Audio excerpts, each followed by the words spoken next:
I just feel like your gifts will make room for you. And when you're trying to be somebody else, you block your gifts. You block your opportunity. So you don't see me trying to throw a football. You don't see me trying to, put a basketball in the hoop. You see me speaking. You see me serving, helping kids get their GED. I blew up with teaching a GED class. That's how I became famous. And people always ask me, why did you start there? I can psychologically tell you how to get prepared for a GED. And then the GED went to, can you help kids stay in college? So I did that in college, and before you know it, because here you are with an opportunity to get a 4-year degree, and you playing, and you doing partying and doing stuff that maybe other kids have an opportunity to do because they got a net to fall back on. You don't have a net. So man, I went off. So for me, my gift has made room for me. Every time I talk, every time I speak, every time I educate, doors open. So man, stop looking at the Joneses might be good at what they're doing, or the grass might be green on the other side, but it means somebody's keeping up with it. They watering, they cutting it. It didn't get green like that on his own.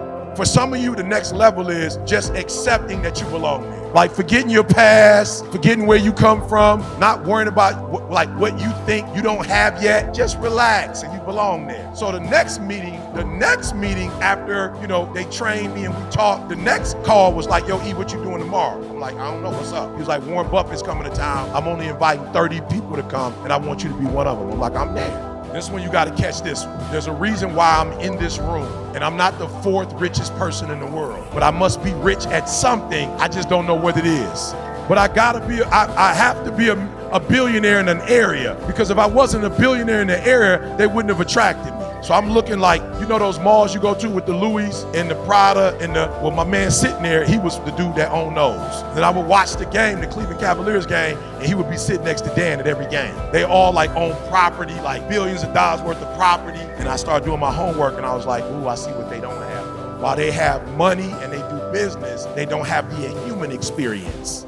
But in America, and it was funny, I was just recently in an interview or had an opportunity to do a luncheon with Warren Buffett, and he was just saying that, this is the greatest country to be born in. This is the greatest time, to be born, in this particular country, social media, economics, just opportunity. So, I'm the American dream. I represent, what so many people from my community represent, a mom who had me out of wedlock, pregnant at 17 years old. My grandmother kicked her out, not because she didn't love her, but my grandmother kicked her out because she had 14 kids. When I say the American dream, you're talking about not just my generation, but my mother, trying to finish high school and, getting a job in Detroit, working for Ford Motor Company. So, the journey started with my mom, and I took it from, my mom to an entrepreneur. But, I eventually dropped out of high school. I was homeless for about 2.5 years. And, through education, I think is where, I got my turnaround. I'm not saying degrees. That's not what I'm talking about. I'm talking about, going to school and really learning how to identify my craft, how to hone in on my craft, and how to sharpen that craft. I like school just because, it's a safe place. You got breakfast, you got lunch. You have to worry about, certain things happening when you're in school. Your friends, the social life was great. We're out here making this money and you're going to school for what? What are you going, you're not doing anything. You're not going to Harvard, you're not going to Yale, you're not even going to community college with your grades. So you just need to just quit and let it go. I started getting up at 3 o'clock in the morning. It was like, yo, you're going to have to get up a little bit earlier because you didn't finish school. You didn't take care of your business.